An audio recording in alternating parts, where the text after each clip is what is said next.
할렐루야. 오늘은 무슨 주일일까요?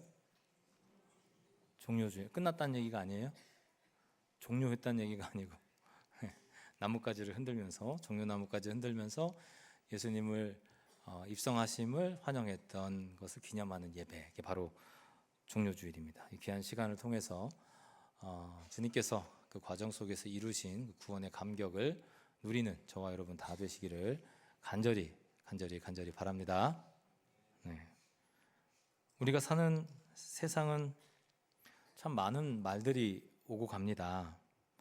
또 그 말들을 듣고 있자면 또 억울하기도 하고, 또 설득하고 싶기도 하고, 뭔가 반문하고 싶기도 하고, 그러한 생각이 참 많이 들어요. 그런데 과연 그 많은 말들이 정말 설득력이 있냐? 라고 생각해 보면 그건 또 아닌 듯 싶어요.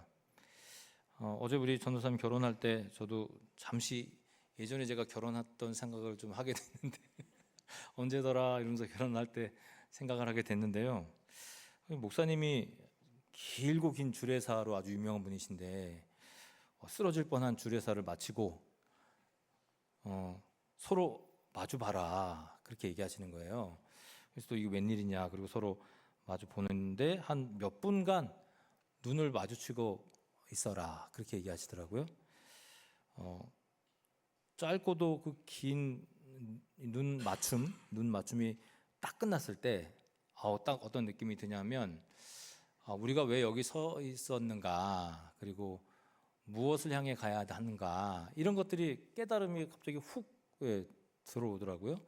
그 긴 주례사에게는 별 반응이 없다가 그 짧은 눈맞춤을 통해서 뭔가 깨달음을 얻은 것을 보면서 그런 생각이 되더라고요. 많은 말이 모든 것을 이해시키는 것은 아니구나. 목사님한테 죄송한 말인데, 그렇죠? 많은 말이. 오늘 이곳에서도 이번 예배하면서 또 어떤 분들은 잘 이해하고 돌아가시는 분들이 있는 반면에, 또 어떤 분들은 와 이게 무슨 말이냐 이러면서 이제 돌아가시는 분들도 있을 수 있잖아요. 하지만 저는 간절히 기도하는데 하나님께서 여러분의 마음을 잠깐이라도 스쳐 지나가듯 만져주셔서 이 귀한 말씀이 모두가 깨달음을 얻고 또 유익을 얻는 시간이 되기를 여러분 기도하는 마음으로 말씀을 나누려고 합니다. 어쨌든 그 말씀, 그리고 그 말에 대해서 좀 소중하게 여기지 않고 되게 가볍게 여겨지는 시대에 우리가 살아가는 것 같기도 해요. 뭐 말 한마디에 얼마를 갚는다고요? 근데 그런 말의 능력은 대체 어디 있는가 생각을 하게 되거든요. 이 시인 김영하 씨, 여러분 아마 TV 많이 보신 분들, 또 뭐 알쓸신자 뭐 이런 데 보면 이분이 나오는데요. 이 김영하 씨가 쓴 책 중에 말하다라는 책이 있어요. 이게 시리즈인데 보라, 말하다, 읽으라, 이 시리즈거든요. 그 중에서 이제 말하다라는 책이 있는데요. 그 책을 소개하는 인터뷰에서 이렇게 이야기해요. 말의 시대는 끝났고 지금은 존재의 시대다. 그러니까 말하라라는 책의 제목인데 말하지 마라 이런 투로 이야기한단 말이에요. 근데 사실 내용을 깊은 곳을 살펴보면 그런 거죠. 말을 하긴 하는데 누구랑 말해야 되냐? 나 자신과 말해야 된다. 내가 누군지를 대화를 통해서 알아야 한다. 지금 이 이야기가 이 내용의 골자이거든요. 여러분들 뭐 요즘에 유명해졌죠. 이 작가 한강 씨도 2011년 예전에 쓴 책인데 히라버 시간이라는 책에서 이런 말을 해요. 고요 속에서 사람은 비로소 다른 존재를 느낄 수 있다. 말하지 않을 때 오히려 더 많은 것을 듣게 된다. 오늘날 우리는 너무나 많은 말, 그리고 글, 정보, 이미지, 뭐 영상 이런 것들이 너무 넘쳐나는 시대에 살고 있는 듯 싶어요. 물론 우리 아이들 보면 유튜브 하나로 모든 과목을 섭렵할 만큼, 모든 지혜를 얻을 만큼 유익하기도 하지만 그 홍수와 같은 정보 속에서 과연 무엇이 옳은가, 무엇이 그런가, 그걸 찾아내기가 참 쉽지 않다는 말입니다. 유명한 강사의 강연을 들으면 그 말 들으면서 때로는 뭐 깊은 감동을 받을 때가 있지만 사실 우리의 근본적인 사람의 변화가 일어나는가? 그렇지 않다는 거예요. 그냥 딱 그때뿐이고 나가면 다시금 원래의 나로 돌아가는 그런 모습들이 우리의 삶 가운데 있단 말이죠. 말은 여러분 빠르지만 깊지 않아요. 빠르지만 깊지 않아. 말은 참 많은데 진실하지가 않아요. 그리고 말은 너무 쉬워요. 말하기 얼마나 쉽습니까? 하지만 책임지질 않아요. 그 말을 많이 한다고 해서 문제가 해결되는 것, 그건 아니라는 말입니다. 그냥 어찌 보면 그 쌓인 말들을 통해서 뭐 오해가 쌓이기도 하고 그로 인해서 신뢰가 붕괴되는 그러한 상황도 우리의 삶 가운데 보면 종종 일어나는 거죠. 뭐 요즘에 보면 유명인들, 특별히 뭐 정치하는 분들 얘기 들어보면 예전에 뭐 2000 몇 년도에 했던 얘기가 지금 회자되는 그런 내용도 가끔 있잖아요. 똑같은 상황인데 이때는 이 말하고 이때는 이 말하고 이런 얘기들 간혹 들으시죠? 그러면서 비판도 많이 받잖아요. 그러니까 말이라는 거, 요즘에는 한 번 말하면 그게 마치 박제화가 된 것처럼 이게 잊혀지지도 않고 잊어버려지지도 않아요. 그러니까 이 말 한마디가 얼마나 중요한가 다시금 깊이 생각해 볼 시대인 거죠. 왜 그렇게 말에 힘이 없을까? 왜 말에 능력이 없을까? 생각해 보면 태생적으로 우리는 원래 말을 잘 못하게 생겨 먹었어요. 태생적으로 그래요. 뭐 논리적으로 말하면 되지. 아니 그렇지 않아요. 아무리 논리적으로 얘기해도 누군가는 듣고 누군가는 듣지 못한다니까요. 누군가는 이해해도 누군가는 이해하지 못해요. 분명히 말씀드렸지만 이 자리에 돌아가시면서 누군가는 이런 말이었구나 하고 돌아가시는 분이 있으면 어느 누군가는 무슨 말인지 잘 모르겠는데 하고 돌아가시는 분이 분명히 있단 말이에요. 그러니까 그 말을 이해하기가 너무 우리 태생적으로 어렵다. 말을 잘하기조차도 태생적으로 참 어려운 일이다. 야고보서 3장 10절에서 11절 말씀, 그래서 이런 말씀이 있어요. 제가 읽어드리면 한 입에서 찬송과 저주가 나온도다. 내 형제들아 이것이 마땅하지 아니하니라. 샘이 한 구멍에서 어찌 단물과 쓴물을 내겠느냐. 그러니까 어떻게 이 구멍은 하나인데 찬송이 나오기도 하고 때로는 저주가 나오기도 하냐. 아니 어떻게 구멍이 하나인데 어찌 단물이 나오기도 하고 쓴물이 나오기도 하냐. 근데 그게 인생의 모습이라는 거예요. 우리가 마땅하지 않지만 그렇게 생각하지도 않지만 여전히 우리의 삶 가운데는 때로는 찬송이 나오기도 하고 때로는 저주가 나오기도 하는 거죠. 그러니까 말하는 건 모두가 다 듣기에 오해하기 쉽상이라는 겁니다. 그러니까 성경은 단호하게 이렇게 말하잖아요. 잠언 10장 19절 말씀인데 말이 많으면 허물을 면하기 어려우나 그 입술을 제어하는 자는 뭐가 있어요? 지혜가 있다. 이 말이 무슨 말일까요? 말하지 말라 이 말이 아니에요. 침묵해라 이 말이에요. 말하지 말란 얘기가 아니라 침묵해라. 뭐 침묵하는 것도 말하지 말란 소리 아니냐? 그렇지 않아요. 침묵은 하는 거예요. 그것도 또 하나의 언어이거든요. 언어. 자신의 생각과 감정을 통제하고 오히려 더 깊은 진실에 귀를 기울이는 영적인 사람이 되라. 하나님은 우리에게 그렇게 말씀하시거든요. 미국의 기독교 윤리학자 스탠리 하워워스라는 아주 유명한 분이 계신데 그분은 이런 얘기를 해요. 교회는 말이 넘치는 세상 속에서 침묵의 공동체가 되어야 된다. 더 깊이 생각하고 더 깊이 묵상해야 한다. 말하기 전 나 스스로와 대화해야 한다.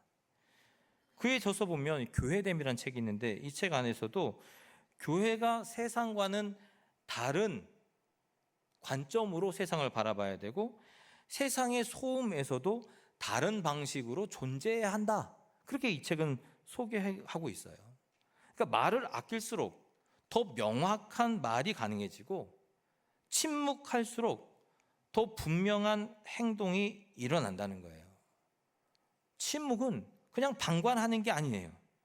오히려 그 고요함 속에서 진짜 존재가 드러나는 거죠. 그 침묵을 통해 말보다 더 강력한 메시지가 나타나게 된다는 말입니다.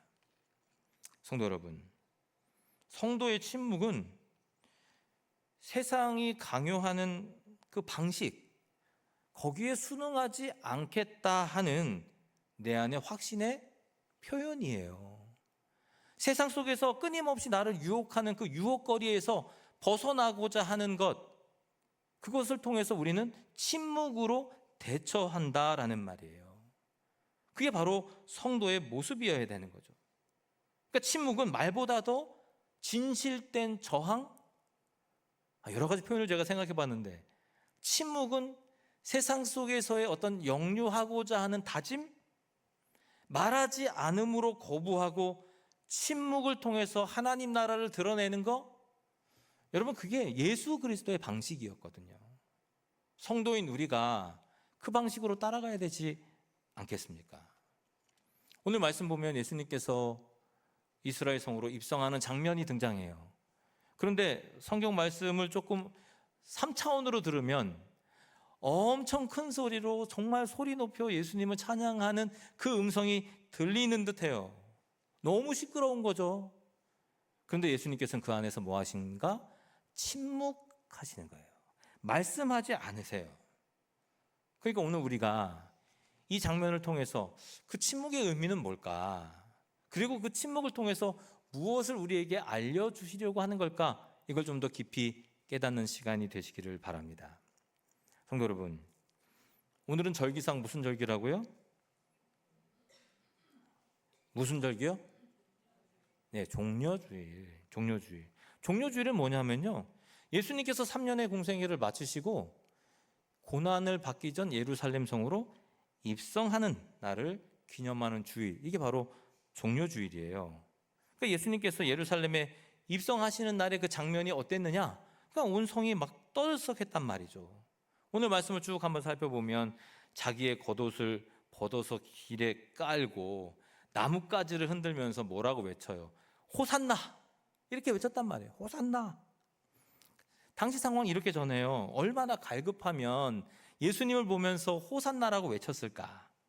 오늘 본문 8절에 나오는 이 나뭇가지는 바로 종려나뭇가지라고 요한복음 12장 13절 내용 가운데 나오거든요. 그래서 종려주일인 거죠. 그리고 이 9절에 뭐라고 기록하느냐? 이렇게 표현하고 있어요. 같이 한번 이 9절 읽어볼까요? 시작. 앞에서 가고 뒤에서 따르는 무리가 소리 높여 이르되 호산나 다윗의 자손이여 찬송하리로다. 주의 이름으로 오시는 이여 가장 높은 곳에서 호산나 하더라. 아멘. 앞에서 가고 뒤에서 따르는 무리가 소리 높여 뭐라고 외친다고요? 호산나. 좀 세게 좀 외쳐봐요. 호산나. 뭐라고 외친다고요? 호산나. 그 뭐예요? 다윗의 자손이여 찬송하리로다. 주의 이름으로 오시는 이여 가장 높은 곳에서 호산나 하더라. 호산나 무슨 뜻일까요? 도와주옵소서, 구원하옵소서, 건전해 주옵소서. 그러니까 예수님을 바라보고 많은 사람들이 뭐라고 얘기하는 거예요? 도와주세요, 건져주세요, 구원해 주세요. 속삭이듯 말했겠어요? 크게 말했겠어요? 엄청 크게 말했을 거예요. 내 음성을 좀 들어달라고. 구원해 주옵소서, 나 좀 건져주세요. 분명히 그렇게 얼마나 큰 소리로 얘기했을까? 수많은 사람들이 그렇게 큰 소리로 예수님을 찬양했다. 그야말로 전능자에게 외치는 간절한 소망을 담아서 큰 소리로 외쳤다는 거예요. 근데 당시 종려나무를 흔든다, 이 의미는요, 대적과의 전쟁에서 승리하는 왕을 맞이할 때 종려나무를 흔들었다 그러거든요. 근데 한낱 예수를 맞이하면서 종려나무를 흔들었다. 그럼 이스라엘 백성이 지금 예수님을 바라보는 관점이 어떤지를 여러분 우리가 알 수가 있는 거예요. 근데 여러분, 당시 예수님이 그러한 존경을 받을 만한, 그리고 출신성부도 좋아서 왕이 될 만한 사람이었냐? 글쎄 그야말로 민족의 지도자가 될 만한 그러한 사람이었냐? 그렇게 여기지 않는단 말이에요. 왜냐하면 11절 우리가 마지막 본문을 보면 그가 갈릴리 나사렛 사람이다 그렇게 얘기하거든요. 야, 저 사람이 누구야? 갈릴리 나사렛 사람 아니야? 태생부터 목수였던 사람이고 평생 목수로 살았던 사람이잖아. 사람들이 그렇게 얘기하거든요. 근데 그럼에도 불구하고, 그런 존재임에도 불구하고 대다수의 사람들은 예수 그리스도가 우리 왕이다, 호산나 그렇게 외쳤다는 말이에요. 이유가 뭘까? 이유가 뭘까? 이 본문에 대치되는 본문, 이 요한복음에서 보면 12장 17절에서 18절 가운데 이렇게 언급하고 있습니다. 같이 한번 이 말씀 읽어볼까요? 시작. 나사로를 무덤에서 불러내어 죽은 자 가운데서 살리실 때 함께 있던 무리가 증언한지라. 이에 무리가 예수를 맞음은 이 표적 행하심을 들었음이러라. 아멘. 나사로를 무덤에서 불러내어 죽은 자 가운데서 어떻게 하신 분이에요? 살리신 분이라 그러잖아. 아니 그러니까 죽은 사람을 살린 사람이야. 그러니까 그 장면을 목격한 자들, 그리고 그 소문을 들은 자들이 지금 어디 나와 있는 거예요? 예루살렘 성 앞에 나와 있는 거예요. 그리고 목수였던 예수 그리스도를 찬양하면서 호산나, 마치 왕처럼 받아들이고 있다는 말이에요. 보통 사람이 아니구나. 이적을 베풀고 기적을 베푸는 사람, 심지어 죽은 사람을 살리는 사람이구나. 이 정도 되면 우리를 구원할 수 있겠지. 이런 생각에 빠져들 수밖에 없는 거죠. 누가복음에서는 이 상황을 어떻게 묘사하는 줄 아십니까? 누가복음 19장 37절 말씀인데 이 말씀도 같이 한번 읽어볼게요. 시작. 이미 감람산 내리막길에 가까이 오심에 제자의 온 무리가 자기들이 본 바 모든 능한 일로 인하여 기뻐하며 큰 소리로 하나님을 찬양하였다. 자기들이 본 바 모든 능한 일로 인하여, 그가 한 모든 일로 인해서 그를 지금 찬양했다는 거예요. 그의 삶을 가라보면 30년 동안은 별일 없었다가 3년 동안에 많은 이적을 베푸셨거든요. 병든 자를 고치셨고 귀신을 쫓으셨고 오병이어의 사건을 통해 수많은 사람을 먹이셨고, 이 모든 장면을 바라보면서 그가 왕이구나, 그가 하나님의 예언자구나, 그가 메시아구나, 사람들은 그를 칭송했다는 말이에요. 이러한 기적을 베푸신 예수님이 예루살렘으로 들어오실 때 그는 우리의 왕이다, 그렇게 그들은 확신하며 예수님을 맞이한 것이죠. 현실을 넘어선 이적을 베푸시는 그분, 지금 현재 로마의 압제에 고통과 어려움 가운데 있는 현실 가운데 우리를 구원해 주실 민족의 해방자, 정치적인 구원자, 그 역할을 감당하기에 충분한 능력이 있어 보이는 그분이야말로 우리의 왕이 되지 않겠는가. 결국 그가 호산나, 그들이 찬양한 이 호산나는 하나님의 아들을 맞이하는 호산나의 소리가 아니었다는 거예요. 내세의 구원을 이끄실 하나님을 향한 찬양이 아니었단 말이에요. 현실을 향한 계산이 담겨져 있었다. 진실한 찬양보다는 내 삶이 조금 더 나아지겠지 하는 기대감이 담겨져 있는 호산나였다. 성도 여러분, 사실 바로 그 순간이잖아요. 아니 바로 그 순간이 어찌 보면 예수님에게는 기회 아닐까요? 많은 사람들 앞에서 칭송을 받을 수 있는, 자기의 능력을 인정받는 그 순간, 내가 하나님의 복음을 전하겠다 하면 바로 그 순간이 하나님의 복음과 하나님 나라를 알릴 수 있는 절호의 기회인 거잖아요. 아버지께서 나를 보내심으로 감당하려 하시던 그 복음 선포에 아주 절호의 기회가 지금 온 거잖아요. 수많은 사람들이 그를 왕이라고 여기고 많은 사람들이 그의 무릎 앞에 엎드려 있잖아요. 그러면 얘기할 수 있잖아요. 천국이 가까워왔다. 내가 하나님 아들이다. 내가 보여준 이적을 봐라. 난 보통 사람이 아니다. 근데 예수님은요, 그 말씀을 안 하셨다니까요. 그 기회를 못 잡아요. 인생의 기회가 3번이라는데 그 하나를 놓친 거 아닐까? 도대체 왜 침묵하시는 거예요? 자기를 드러낼 수 있는 기회였잖아요. 정치적인 선언을 할 수도 있고요, 내 정체를 드러낼 수 있는 그 상황. 왜 침묵하셨을까요? 저들의 의도를 너무 잘 알고 계셨던 거예요. 저들이 지금 무엇을 원하는지를 예수님께서 알고 계셨던 거예요. 그러니까 그 침묵에는 세속적인 그 열망에 대한 저항이 담겨져 있었다. 예수님은 그들의 원하는 그 왕이 아니었어요. 그들의 통치 방식이, 그들이 원하는 통치 방식을 감당하는 왕이 아니었단 말입니다. 그럼 어떻게 됩니까? 만약에 실족하고 실패할 때 결국 예수님을 향해서 손가락질하고 저주할 사람들 아닙니까? 그들 앞에서 그들의 열망을 받아들이지 않으셨다. 조용히 거절하셨다는 거예요. 환호 뒤에 숨겨진 계산과 탐욕을 아셨기 때문에 그들과 맞장구 치지 않으셨어요. 말하지 않음으로써 세상의 방식에 순응하지 않겠다, 저항하셨단 말입니다. 왜요? 십자가의 길을 나아가야 되잖아요.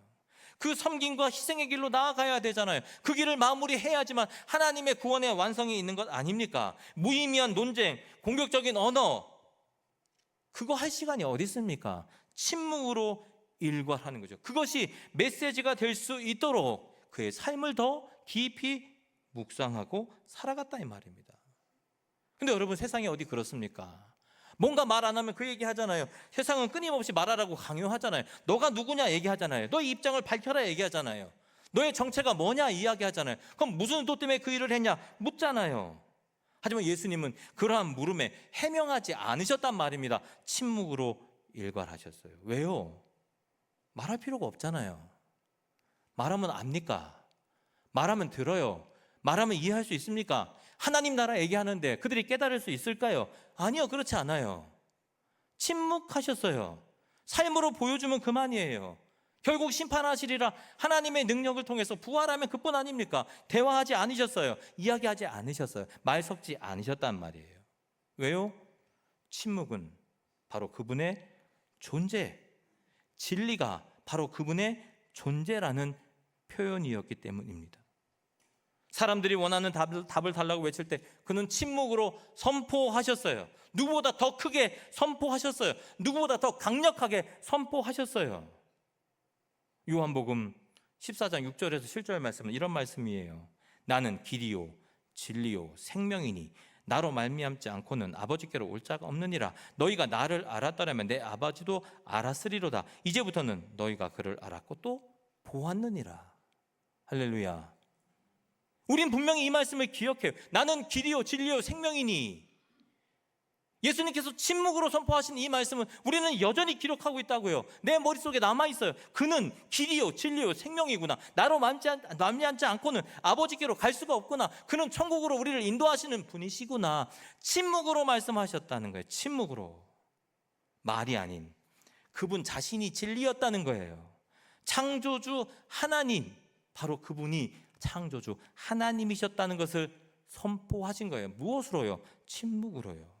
그러니까 예수님은 사람들에게 구구절절 표현하지 않으세요. 설명하지 않으세요. 되어질 일에 대해 설명과 이해시키려고 노력하지 않으셨어요. 오히려 연약한 그들을 바라보면서 기도하셨어요. 저들을 용서해 달라고, 하나님의 뜻을 깨닫지 못하고 있다고 긍휼을 베풀어 달라고, 그리고 묵묵히 그 길로 나아가셨다는 말이에요. 그게 침묵이었다는 거예요.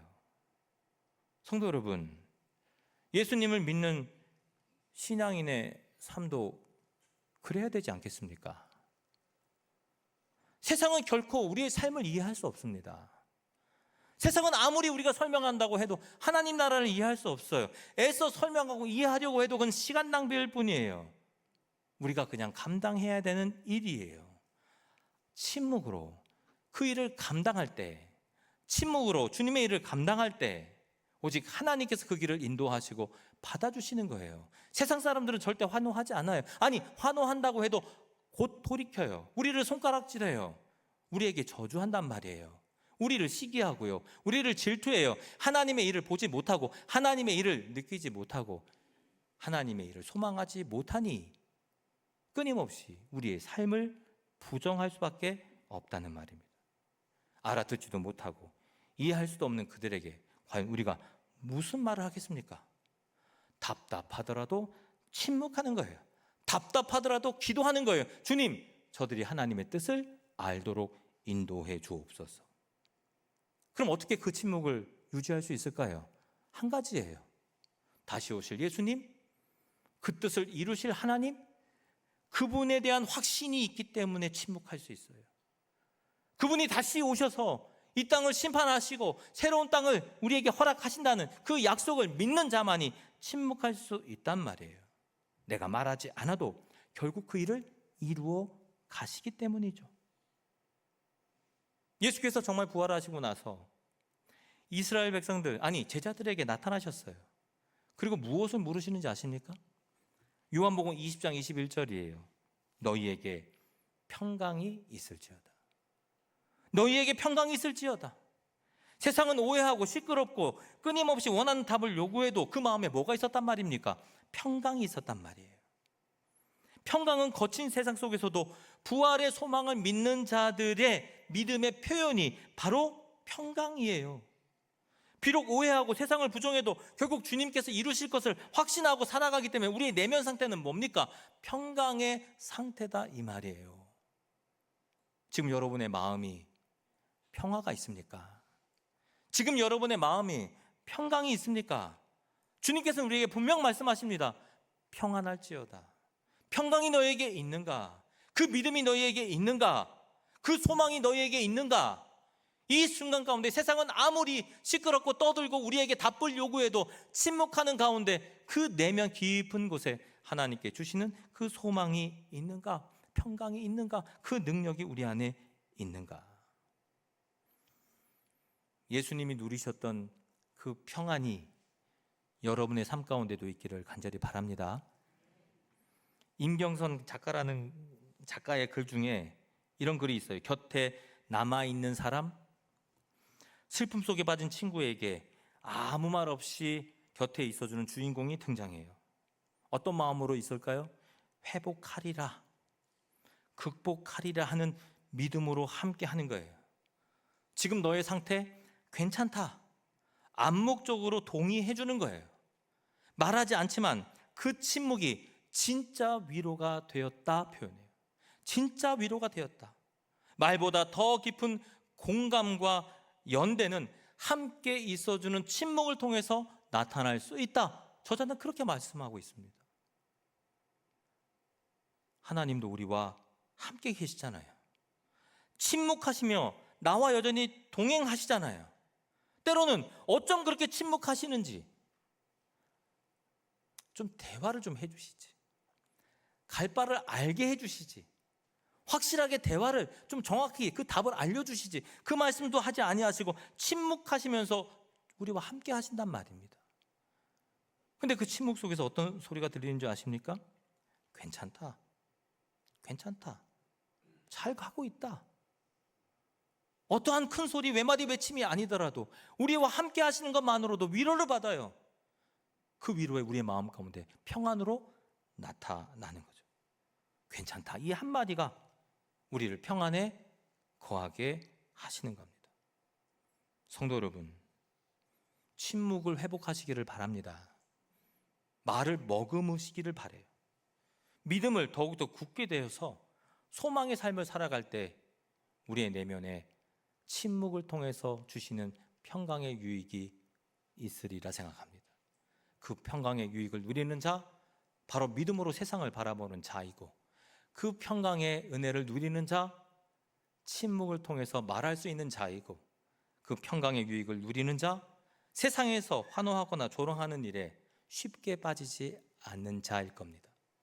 오늘 우리에게 주시는 그 귀한 평안이 여러분의 삶 가운데도 임하여 비록 세상에는 침묵하지만 더 강력하게 하나님의 복음을 선포하며 살아가는 저와 여러분 다 되시기를 간절히 바랍니다.